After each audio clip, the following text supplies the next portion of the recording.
पर आपने नॉर्मलाइजेशन का जो प्रोसेस किया है उसके बारे में ना एक्सप्लेन किया है, और ये प्रेसेंटाइल जो आप एक नया कहाँ से उसको क्या लाने की ज़रूरत थी, इस प्रेसेंटाइल में you are killing the merit. आप जो सीईसी में कॉमन एलिजिबिलिटी टेस्ट में जो मार्क्स आते हैं उसके बाद सोशो इकोनॉमिक के मार्क्स ऐड कीजिए, कोई दिक्कत वाली बात नहीं है, ये कुछ नहीं है।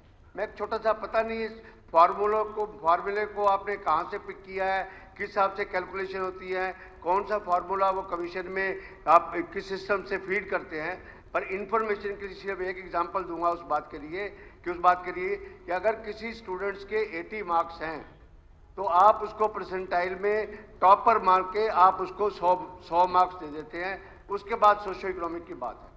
एक किसी के अगर 64 मार्क्स हैं तो आपका परसेंटाइल का पता नहीं क्या फार्मूला है कि उसको 99 मार्क्स मिल जाते हैं।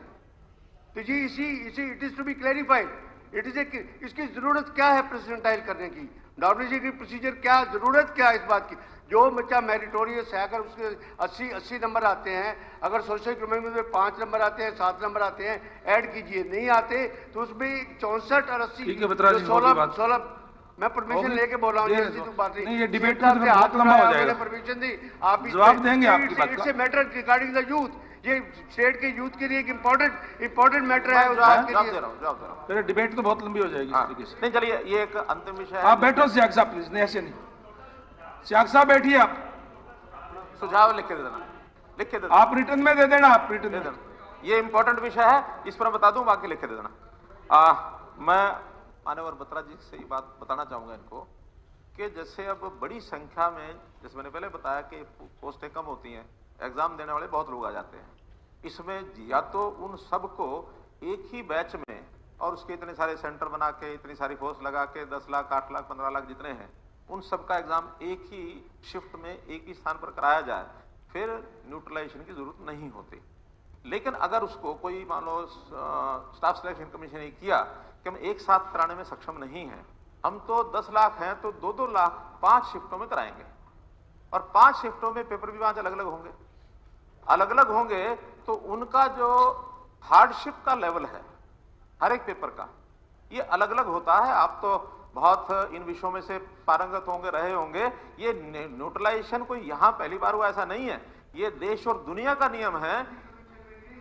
आप पता कर लीजिए, और अच्छी जानकारी नहीं तो मैं लाके दे दूंगा, मैं लाके दे दूंगा। मैं वो बता रहा हूं, उस पर आगे चल रहा हूं। लेकिन ये नहीं है, ये बात ठीक नहीं है।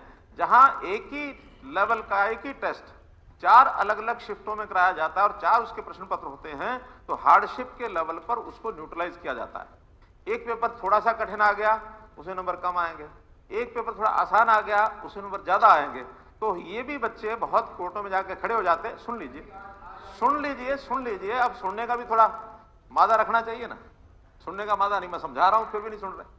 तो इसलिए मैं पता करा के दूंगा आपको किस किस बोर्ड में, किस किस कमीशन में कब कब ये न्यूट्रलाइजेशन हुए और अब कहां कहां चल रहा है।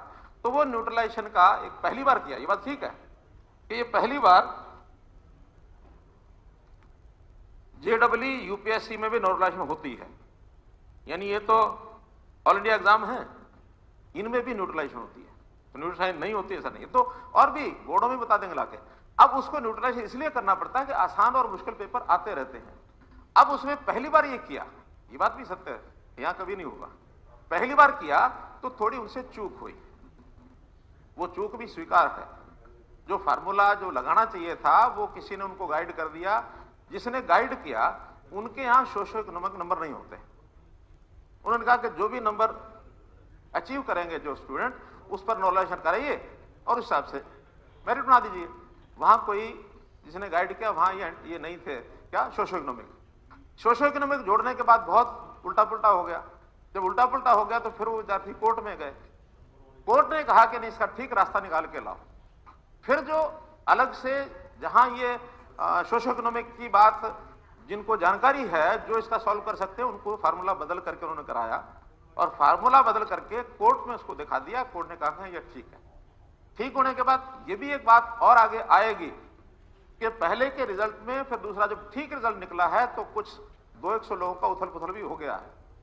200 लोग पहले चयन हो गए, बाद में दूसरे चयन हो गए, वो निकल गए, और ये होगा जो निकले हैं वो कोर्ट में जाएंगे।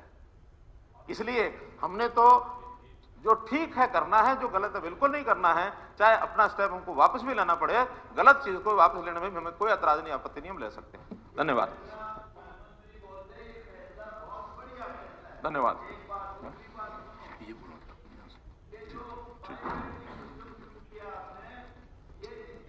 भर्ती शुरू करी थी उस दिन करना चाहिए था। ठीक, और अब है जो गौतम जी। जितनी पोस्टें बची हुई हैं, ज्वाइनिंग से पहले बायोमेट्रिक कराओ। बहुत ठीक है, घपला ठीक है, है, बेहिसाब ठीक है, घपला धन्यवाद है, गौतम बहुत जी। लोग गलत गलत पर्चे दे रहे हैं। और अध्यक्ष महोदय, 2 दिन की 3 दिन की चर्चा में